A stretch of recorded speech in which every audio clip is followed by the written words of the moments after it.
किया, फिर हमने तुम्हें दोनों सूरतों में भेजकर इख्तियारात की कुव्वत से नवाज भी दिया, और जैसे चाहो जियो, हम भी एक दिन मुकर्रर करेंगे क़यामत का, उस दिन हम तुमसे सवाल करेंगे, बताओ तुम किन राहों पर चलकर हम तक आए हो।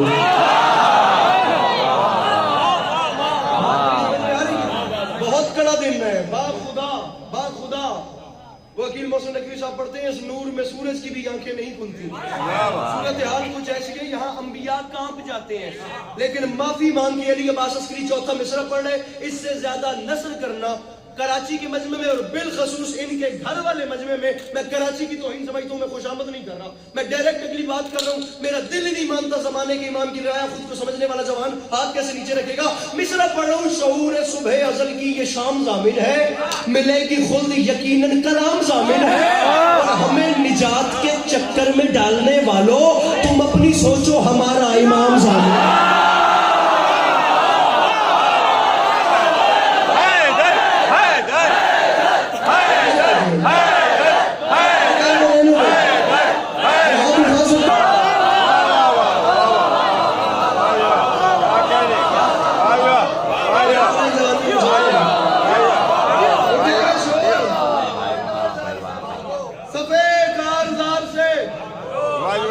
भागो, जो पहले मिसरे में बोल पड़े वो दूसरे में मेरे साथ चलेंगे। पढ़ने वाले की मजबूरी होती है, जब चीज पहली बार पढ़ी जा रही होती है तो कोई डायलॉग डिलीवरी का नहीं पता होता, उतार चढ़ाव का नहीं पता होता, लहजा कहाँ कैसा रखना है ये नहीं पता होता। ये प्रिपरेशन होती है तो चौथी पांचवी बार जाके आइडिया हो जाता है कि कहाँ कैसा रखना है। मैं मिसरा पढ़ रहा हूँ, इंशाल्लाह मेरे मौला करम करेंगे। उठेगा शोर, सफे कारदार से भागो, बरस रही है अजल जुल्फिकार से।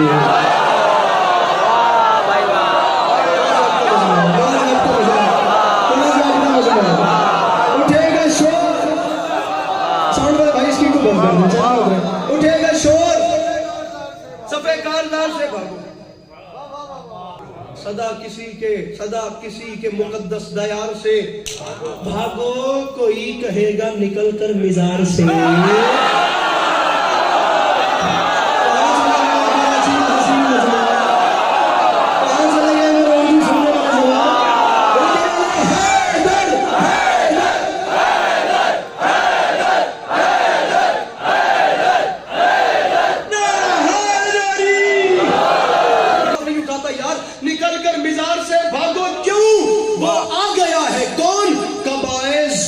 तशद्दुद को फाड़ने वाला वो आ गया दर खैबर उठाने।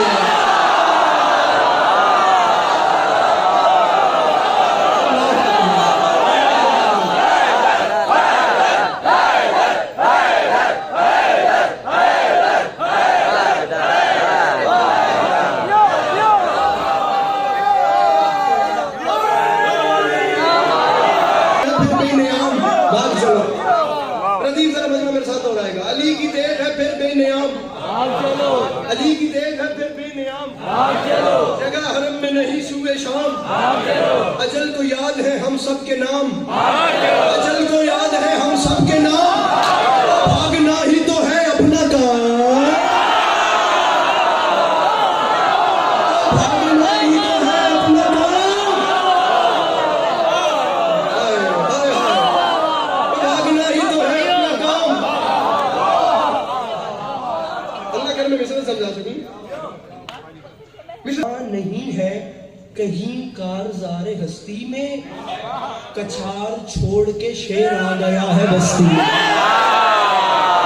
शाम हो रही थी, वहां से सिपाही तलवारें नंगी करके दरिया को चले, और यहाँ हुसैन बिन रो की और तड़प बढ़ती का, मौला आ जाए, मौला आ जाए, मौला ये माजरा समझ में नहीं आ रहा, सरकार तशरीफ ले आई। सिपाही सर पे आ गए, मौला नहीं आए। सिपाहियों ने तलवारें निकाल कर यहाँ रख दी, मौला नहीं आए।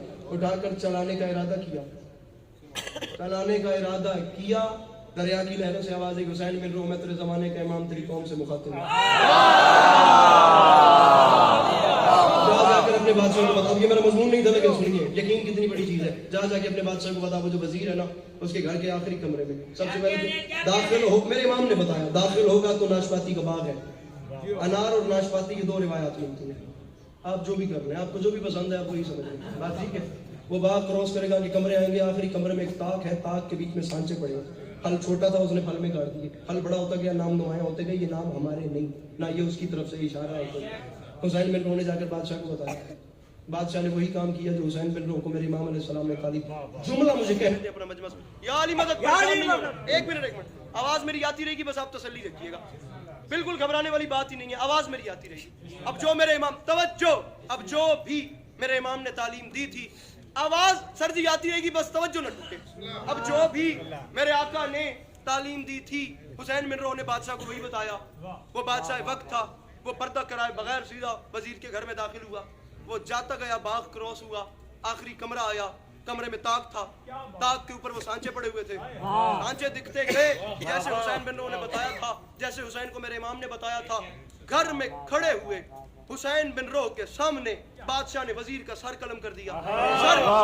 सर कलम करने के बाद बादशाह हुसैन बिन रो को अपने दरबार में लाया और ढेर सारे हीरत जवाहिर और खजाने हुसैन बिन रो के सामने रखे कि ये तेरा इनाम है, तेरा शुक्रिया, तूने मुझे गलत तरफ जाने से बचा लिया। हुसैन बिन रो मेरे मौला के ऐसे गुलाम थे, कुछ ऐसे नौकर थे, कुछ ऐसे चाहने वाले थे।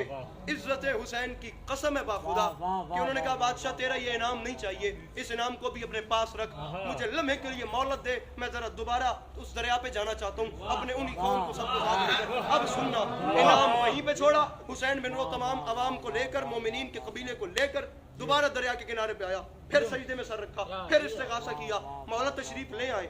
मौला मुश्किल थी, मौला तशरीफ ले आए। अब दोबारा दरिया की लहरों से आवाज आई, हुसैन बिन रो मैं तेरे वक्त का इमाम, फिर तू जो तेरी कौम से मुखातिब हूँ, बता मुझे क्यों बुलाया, बता मुझे क्यों बुलाया। हुसैन बिन रो ने कहा बादशाह तकलीफ नहीं देनी थी, काम सिर्फ इतना है, पहले दिन आप नहीं आए, दूसरे दिन आप नहीं आए, तीसरे दिन आप तशरीफ नहीं लाए, वो चल पड़े आप नहीं आए, वो हमारे सर पे पहुंचे आप नहीं आए।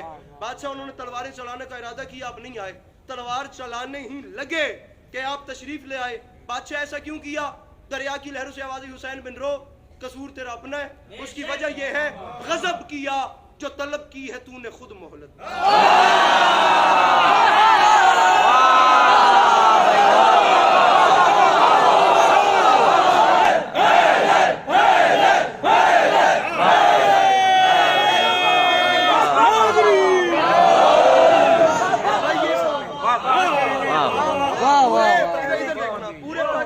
मौला का बड़ा करम है, कोई दाद की रई के दाने बराबर भी अपने अंदर वो हिस्स नहीं बची, या कोई मजमे खड़े करने का शौक नहीं, लेकिन सामने ऐसा चाहिए होता है जो बात तक उससे पहले हुसैन बिन रो याद रखी, गजब किया जो तलब की है तूने खुद मोहलत। वो मौजज़ा जो हुआ अब ये कल मुहाल न था, मुझे बुलाता तू दरबार में खड़े होकर, तेरी मदद को ना आता अली का लाल।